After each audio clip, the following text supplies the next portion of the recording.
Et c'est une intervention de M. Garcia. Merci Monsieur le maire. Depuis les attaques terroristes abjectes du 7 octobre 2023 perpétrées par le Hamas et les bombardements subséquents de l'armée israélienne, le Proche-Orient a basculé dans la guerre et la désolation.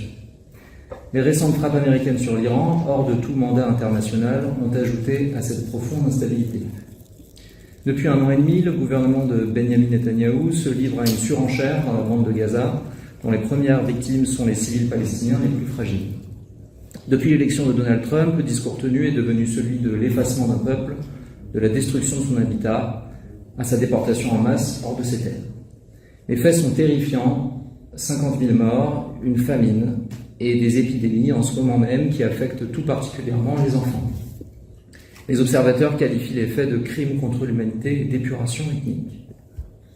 Le groupe ici conflant soutient un cessez-le-feu immédiat, la levée du blocus humanitaire, la libération des otages par le Hamas et la reconnaissance de l'État de Palestine afin d'ouvrir un nouveau chapitre dans la résolution de ce conflit en visant une solution à 2 États.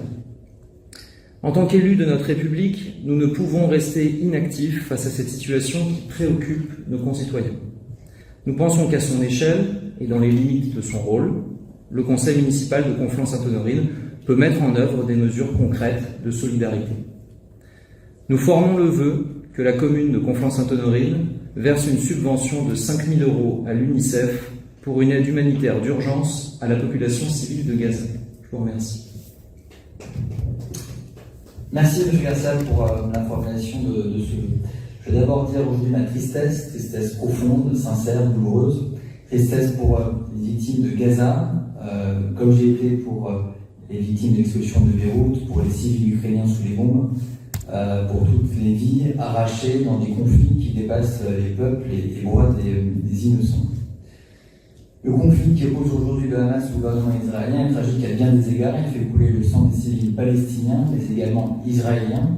Comme tout conflit, il attise les haines, les amalgames, les raccourcis dangereux et divise les sociétés qui se trouvent pourtant à plusieurs milliers de kilomètres d'un conflit dont ils ne maîtrisent pas tous les paramètres. Je profite de cette intervention pour appeler chacun de jamais confondre les peuples et les gouvernements, les individus et les organisations armées, de ne pas céder à la tentation de simplifier ce qui en réalité est très complexe, et de toujours replacer l'humain au centre, car les morts n'ont pas de nationalité ou de religion, et que les larmes et la paix ne peuvent pas se construire sur les bases de la peur ou de la vengeance. Après de nombreux échanges avec les élus de la majorité, et parce que je respecte profondément la pluralité des convictions, j'ai choisi de donner ce soir aucune consigne de vote. Cette douleur que nous ressentons, chacun doit pouvoir l'exprimer librement, avec son cœur, sans injonction, sans pression. C'est pourquoi j'ai souhaité que le scrutin soit secret, afin que chacun puisse faire un choix de conscience, dans l'intimité de ses convictions et de sa sensibilité. Quel que soit le résultat du vote, je m'engage à le respecter et à le mettre en œuvre. Je propose donc, si vous en êtes d'accord, s'il n'y a pas d'opposition, de faire un vote à bulletin secret sur ce vœu. Est-ce qu'il y a une opposition quelconque? Oui.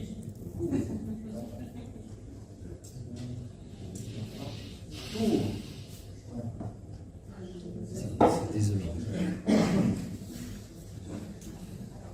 Si certains voteurs peuvent y avoir une différence entre la droite et la gauche.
Bien, merci à tous. Le résultat est donc le suivant sur le vote du vœu. 24 voix pour, 9 contre, 4 blancs, 1 abstention. Le vœu est donc adopté.